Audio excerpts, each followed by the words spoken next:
In this video, I'm going to show you how to make this wonderful elixir of life called Kefir. Later, I'm also going to show you how to make water Kefir. First off, I want to preface that this isn't going to be the most comprehensive guide that you'll find on the internet. But in reality, making Kefir is a very simple process and something I encourage people to do their own experimentation with. That being said, there are some important fundamentals when making Kefir, such as the quality of the ingredients, which is what I want to focus on in this video. Now to make Kefir, you'll need these bad boys right here. These are the Kefir grains, also known as the grains of the prophet by the people in the Caucasus Mountains. The primary mission for these Kefir grains is to eat and ferment the lactose in the milk. For those who don't know, lactose is essentially milk sugar. The Kefir grains eats the lactose and turns it into all kinds of different beneficial compounds, beneficial bacteria, among many other good things. Now the grains actually do more than just eating the lactose, and I'm going to make a separate video talking about these compounds and bacteria and why it makes Kefir so unique and great. But for now, let's focus on actually making the Kefir. So the most important and also often the most difficult aspect of making Kefir is finding proper milk. The milk I use here is pretty much perfect because it's organic and it's 100% grass-fed. This means that the cows have solely been eating the grass and the herbs, which naturally occur on the fields they live on. The cows haven't been fed cheap crap like soy, corn and grains, which their stomachs aren't made to digest. The only small issue with the milk I have here is that it has been slightly pasteurized, meaning it has been slightly heated. Ideally, you would want raw grass-fed milk, which is also the closest you would get to what the people in the Caucasus Mountains used. Since raw milk is illegal to sell in my country, and I don't have a cow in my backyard that can produce fresh milk for me, this is the best possible option because it's organic, 100% grass-fed, non-homogenized, and minimally processed. I can't stress enough how important it is to get proper milk when making Kefir. You really want to be avoiding non-organic and conventionally fed milk, as it can contain antibiotics, pesticides, and other substances which will harm the grains and the bacterial content of the Kefir. You also really want to stay away from the so-called UHT milk, which is milk that has been ultra highly pasteurized, meaning it has been heated to very high temperatures, because this milk will harm the grains massively. Basically, you want the milk to be as close to natural and traditional dairy as possible. If you can get raw grass-fed milk, great. If you can get it directly from the cow, even better. But since most people don't have that option, just go with the most natural choice you have access to. And at least make it organic. Also, you really want to be using whole milk, not skinny or low-fat milk. So now that we have the milk sorted out, it's pretty much simple sailing at this point. You want to put the Kefir grains in some kind of container, preferably made of glass as I do here. Also, if you want to be extra careful with your grains, don't use any metal tools, like metal strainers, because it can leach the metals into the grains. Here I use a plastic mesh strainer and a regular glass mason jar. After that, you simply want to add the milk. The bigger the milk to grain ratio, the longer it will take to ferment, and vice versa. Then you just want to shake it up a little to integrate the grains into the milk. It's also a good idea to shake the jar every once in a while it's fermenting, just to keep the fermentation going strong. The Kefir needs oxygen while it's fermenting, so don't cover it completely with a lid. What I do here is I use a cloth which has holes in it, and I use this just to make sure dust and flies don't get into it. Actually, flies really love this stuff, so maybe you want to cover it with something, unless you like to eat the bugs. And that's pretty much it. Now all you have to do is place it in a dark and warm place for about 24 to 48 hours. The fermentation time depends on the environment and the milk to grain ratio. The warmer the environment, the faster the fermentation will be, and vice versa. So this one I let sit for about 24 hours, and now this is what it looks like. Not really a huge difference initially, but the liquid is a lot thicker and curds are starting to form. To be honest, I could probably have let this sit for another 12 to 20 hours, and then you will see way more separation happening, as the whey starts to separate from the milk. Honestly, this just comes down to preference. If you prefer thicker and more potent Kefir, let it sit for longer. But this works perfectly fine as well, and is filled with beneficial bacteria. Then you simply just want to strain out the Kefir to separate it from the grains and the curds. This is sort of a slow process sometimes, and you want to be using a spatula of some sort to make it work, like I show you here. Again, use wooden tools, not metal. Eventually you will be left with only the kefir grains in the strainer. At this point you can wash the kefir grains lightly and start the process over again to make even more kefir. The more kefir you make and the better you treat your grains, the more beautiful and plentiful they will be. At some point you will probably have too many grains, and by that point you can give them to your friends, sell them, or freeze them to keep them alive.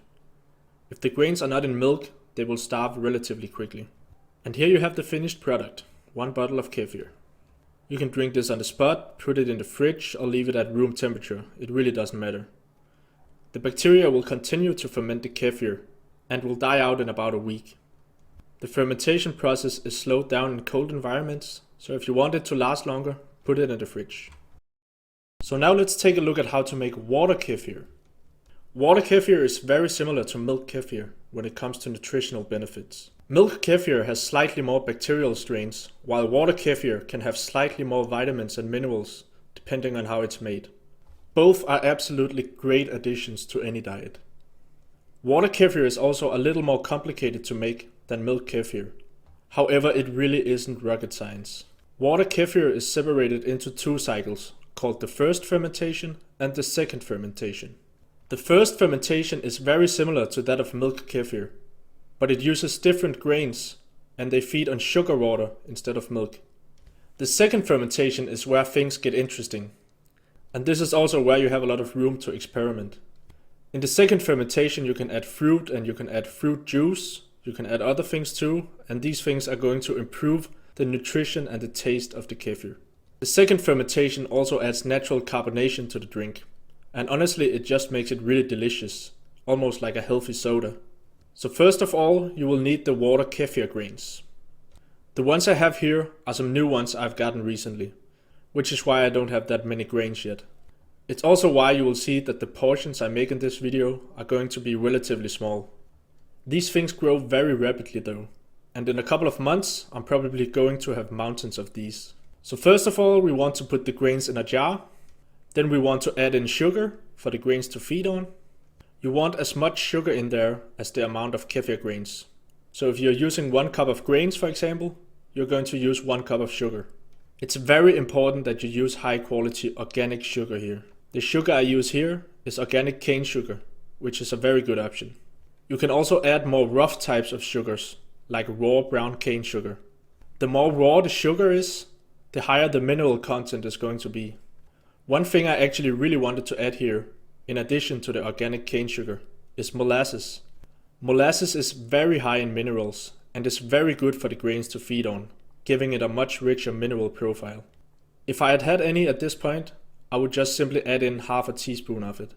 Next up you want to add in some water. You really don't want to be using tap water to make this, and I suggest you use some type of glass bottled mineral water like I do here. Alternatively, you can purify your tap water with something like activated charcoal, like this water I have here. The activated charcoal removes much of the pesticides and other nasty byproducts found in today's tap water.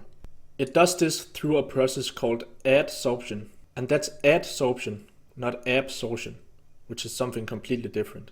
There is much to say about this mechanism, as well as water quality in general, so maybe that's a topic for another video. For now, let's focus on the kefir. After you have added the water, you want to give it a good shake to really integrate the sugar with the water.